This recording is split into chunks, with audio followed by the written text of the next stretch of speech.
Obrigada, Luiz, pelo convite. Eu acho que eventos assim fazem a gente ser mais empático com a realidade dos outros, porque no final do dia a gente tem vários setores da economia aqui e a gente está falando dos mesmos problemas, né? Então, deveria ser mais fácil de resolver. Eu sou gerente de pesquisa e desenvolvimento no Oxiteno, trouxe não mais, acho que 6, 7 slides. A ideia é mostrar para vocês um pouco o que é Oxiteno, até para a gente entrar na discussão. Então, é um pouco mais fácil falar da TOTUS, porque todo mundo sabe o que é TOTUS, mas Oxiteno eu não tenho certeza. A minha apresentação, ela vai falar um pouco de oil and gas, mas mostra um panorama geral da indústria química. Não sei se hoje a gente teve alguma outra indústria química aqui, mas acho que dá um bom overview aí da realidade da indústria química brasileira. Está desconfigurado, mas vamos assim mesmo. Bom, a Oxiteno é uma multinacional brasileira, nasceu aí na década de 70, e ao longo do tempo o Grupo Ultra, que é o dono da Ultragás, da Ipiranga e da Ultracargo, comprou a empresa. Ela é líder na produção de tensoativos na América Latina. Tensoativos são aqueles químicos que tem uma parte que tem afinidade à água e outra que tem afinidade ao óleo. Então, tudo que a gente precisa misturar, a gente usa tensoativos para ajudar na química. E é uma empresa de forte inovação em P&D. Hoje, a gente tem aí por volta de 2% do faturamento da empresa investidos em P&D. E a gente tem centro de pesquisas no Brasil, que é o maior, onde fica a nossa matriz de P&D, no México, nos Estados Unidos e na Venezuela.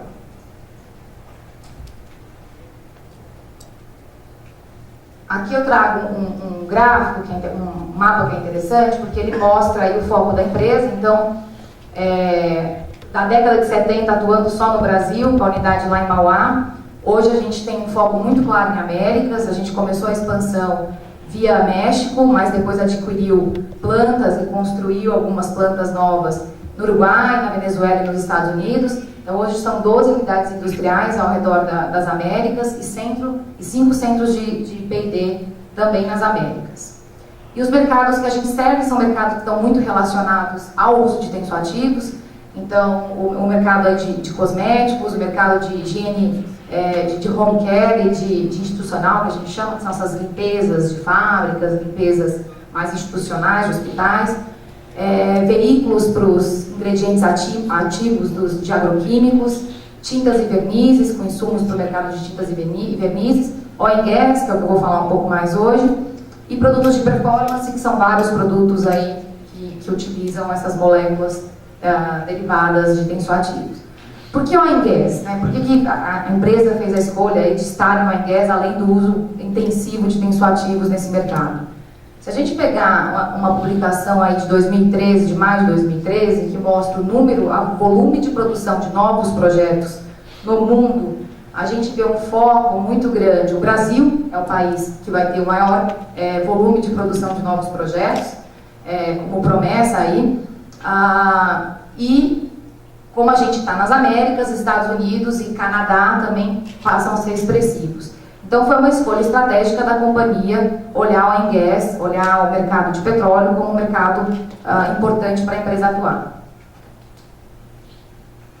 E em oil and gas, a gente fornece soluções químicas desde a exploração até a produção e refino e processamento de gases, né? A nossa intenção aqui a cadeia de valor de oil and gas, ela tem as empresas que são produtoras de químicos e fornecedoras desses químicos, tem os prestadores de serviços que estão muito próximos das oil companies, das companhias de petróleo, como a Petrobras e as internacionais que estão aqui no Brasil. Então a nossa proposta de valor não é prestar serviço, a gente é fornecedor de químico, então os nossos clientes finais são os prestadores de serviço e são as indústrias de petróleo.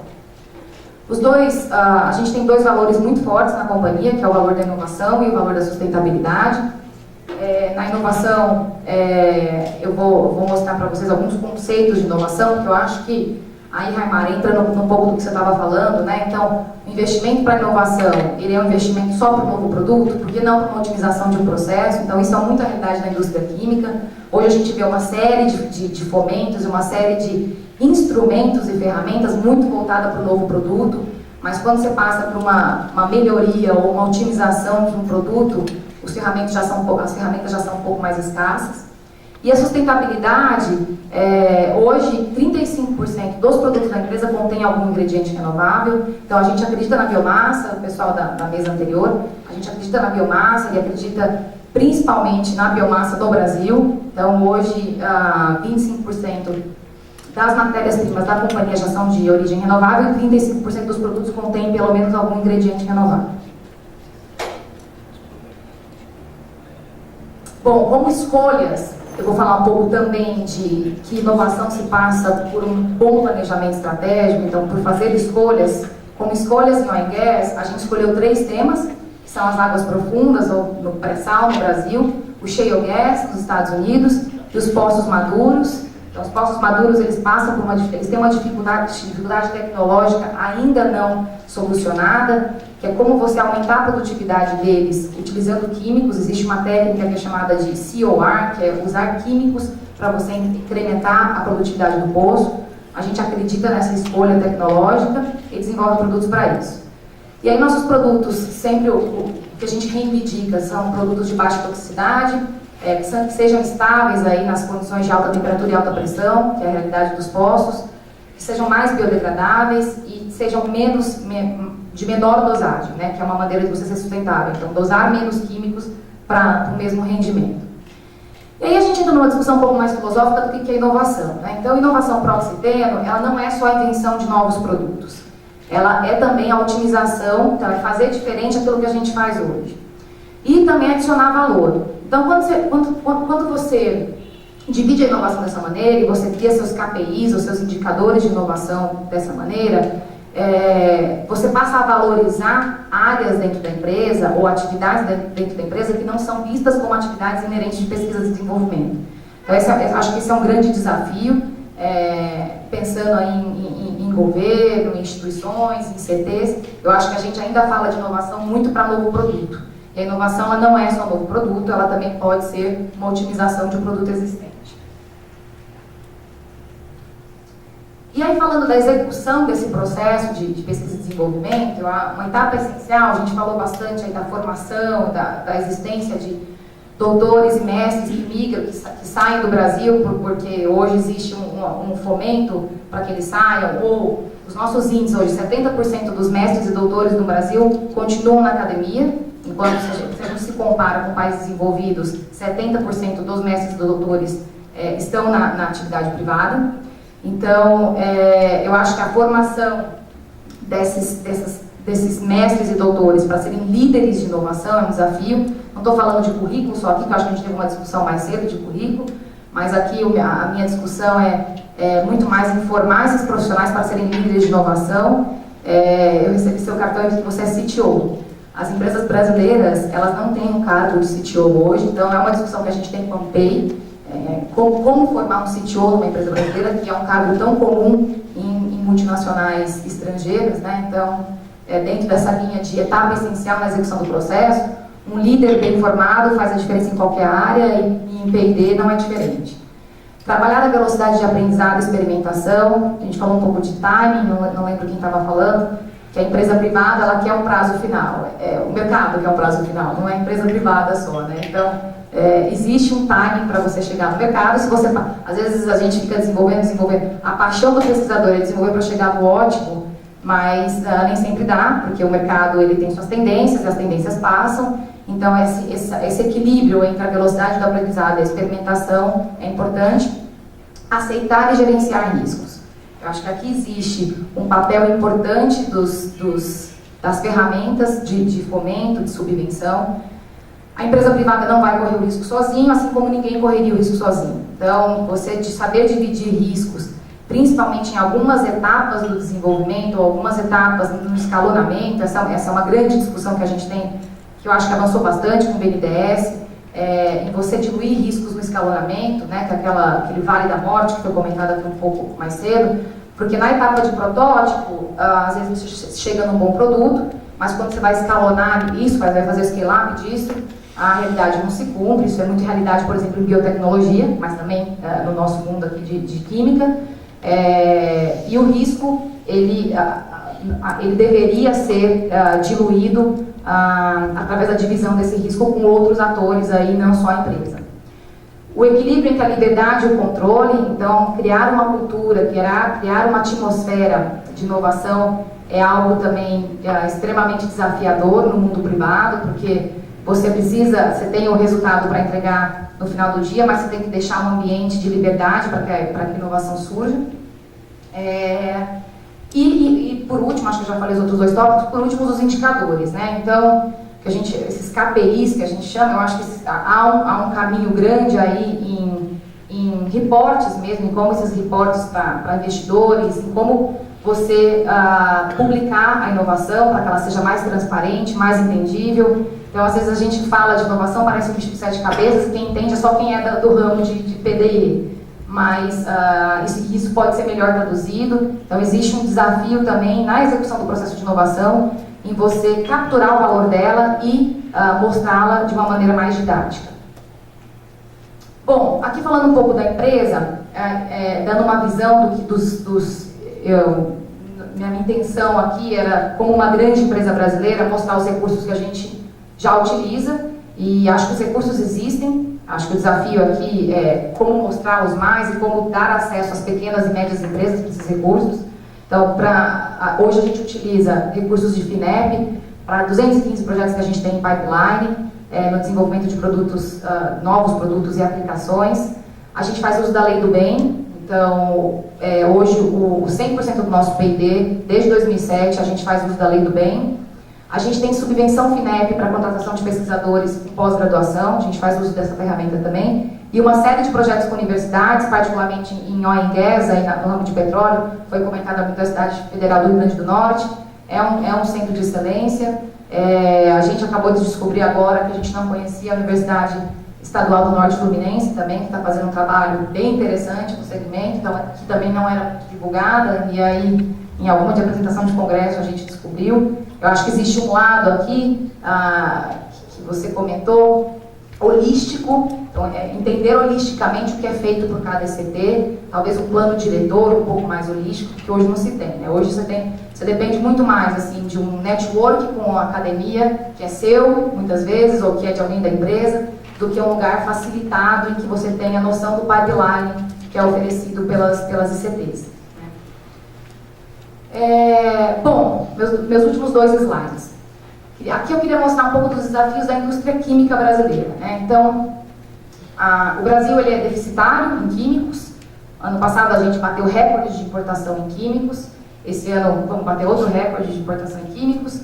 Isso vem muito do ponto 2 aí da situação do custo Brasil e da redução do retorno do investimento na indústria química. E a única maneira da gente superar isso é através da diferenciação, e a diferenciação se faz com inovação. Então, hoje, um discurso muito recorrente na indústria química é o investimento em inovação. A gente vê nossos concorrentes, nossos parceiros aí de mercado e clientes aumentando o investimento em inovação por uma questão de sobrevivência. Não é um lado de fé, de crença, é uma questão de sobrevivência, né?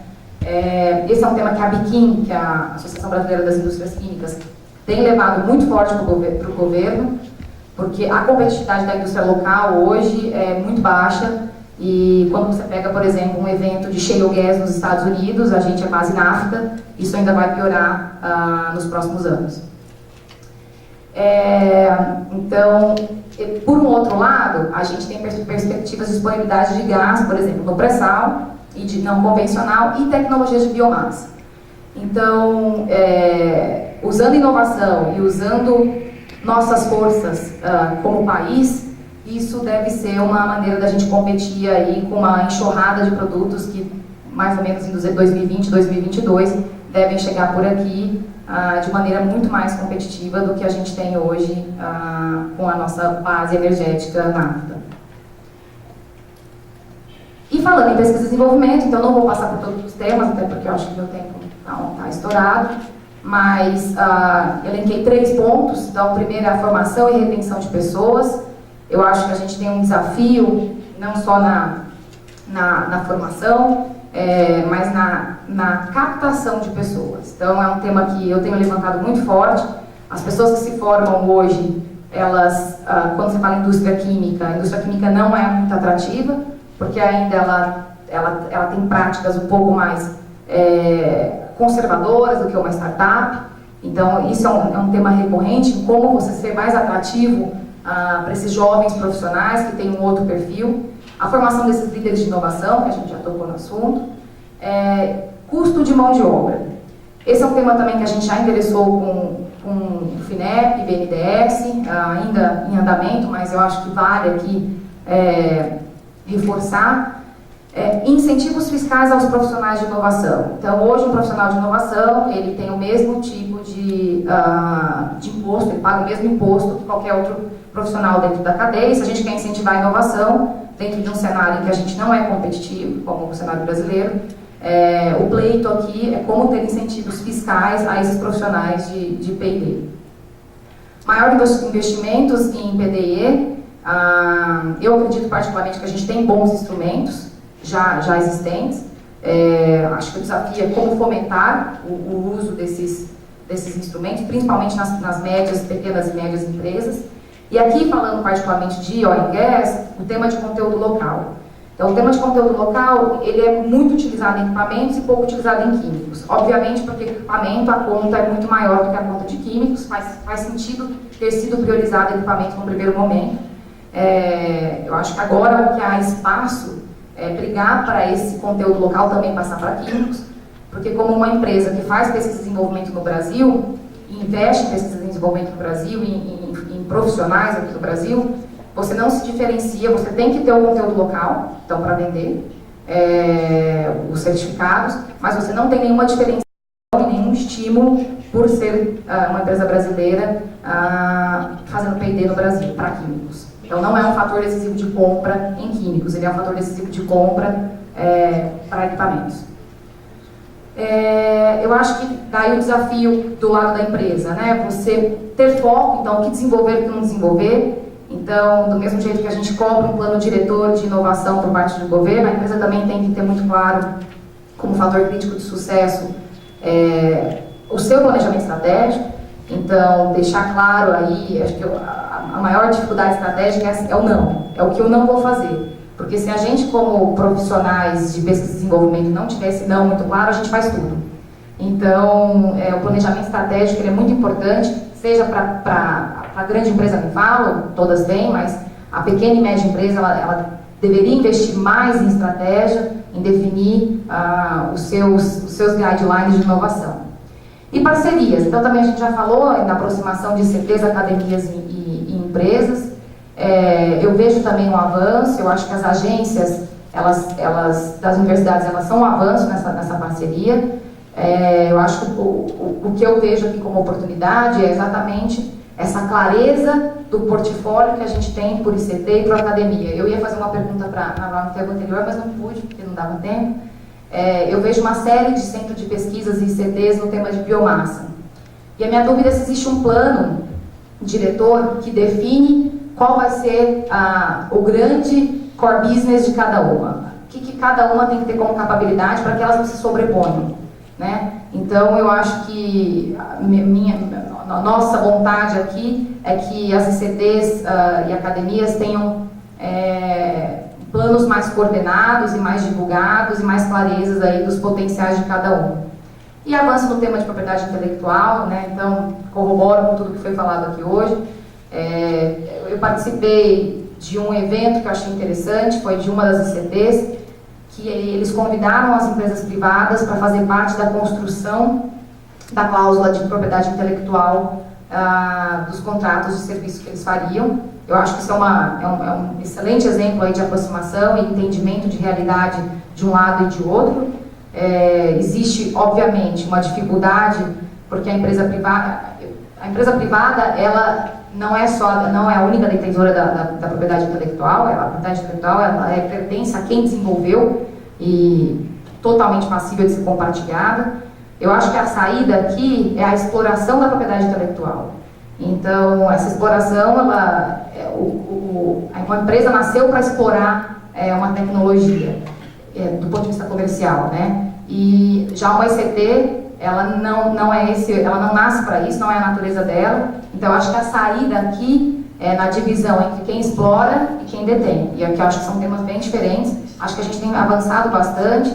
Existe uma questão burocrática que precisa ser ainda... a gente precisa avançar na questão burocrática, mas eu sou muito otimista, geralmente, então eu acredito que a gente tem bastante material para trabalhar em cima. E fico de verdade contente de ter visto que a gente falou sobre os mesmos temas para diferentes setores, porque é uma questão de organização, de se sentarem os atores certos na mesa e resolver. Não temos questões estruturais muito diferentes para um ou para outro. Então, uma solução criativa de um lado resolve algum problema em outro setor de outro. Acho que era isso. Obrigada.